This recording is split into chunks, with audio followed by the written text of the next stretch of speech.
"Why is your hair all grey?" Risa, the youngest of Bastila's grandchildren, asked. "Because I'm an old woman," Bastila replied.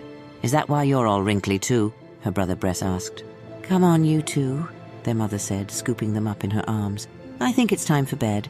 She hustled the kids out of the living room, leaving Bastila alone with her son. "I'm glad you came today," Bastila said. "It means a lot to me." Vena reached out to wrap his hand around his mother's fingers and gave her a reassuring squeeze. "I know this is a tough time for you," he said. "You always get down when your anniversary comes around. Have you been thinking about him?" "I think about him a lot," she answered. "So do I," her son admitted. "I wonder what he'd say to me if we ever meet." "He'd tell you he was proud of you," Bastila assured him. "You don't think he'd be disappointed that I never joined the Jedi Order?"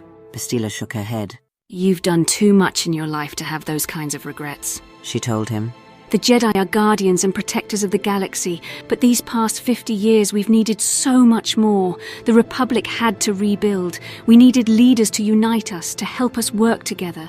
You saw that need, and you filled it." Her son laughed. "You sound like my campaign manager. Vote Vader Shan for Supreme Chancellor." Bastila shook her head.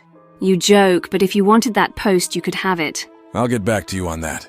Besides," she added after a moment's thought, "if you were a Jedi, you never could have married Emes." "When we first met, you said she was too young for me." he reminded her. "I'm older and wiser now." She said. "Aren't we all?" They were quiet for a few more minutes before Vena asked another question. "Do you think he's still alive?" "I don't know." Bastila admitted. "If he is, why didn't he come back? On the other hand, there are times when I think I can still sense his presence, like he's reaching out to me from somewhere far away." Vena smiled but didn't say anything. "You think your old mother's going senile, don't you?" "Sometimes the Force is a little hard to understand." "You'd better get used to it." She told him. "It's in your blood. I can already sense it in those kids of yours." "I guess it skips a generation." Vayner said with a soft laugh. After a few more minutes of silence, he spoke again. It was a question Bastila had expected to hear for many years. "Do you ever wish he had stayed with you instead?" "I miss your father every day of my life," she said. "but I never once thought that." "Why not?" Revan knew there was something out there, something that threatened the Republic, maybe something that threatened the entire galaxy. He went to stop it, and I know he succeeded. "How can you know that?" "Because you and I are here talking about this," she said. "We haven't been wiped out by war or turned into refugees. The galaxy hasn't come to some kind of horrific end. Whatever Revan did, he made it possible for you and me to live our lives without fear and hardship. And for that, I will always be grateful."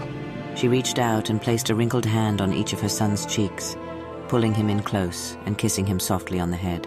"I better go check on Emes and the kids," he said, standing up. "Of course." She said, waving her hand. Go. I'll just stay here on the couch and have a little nap." Her son headed off to the guest room in the back, and Bastila closed her eyes, quickly drifting into sleep. As always, she dreamed of Revan.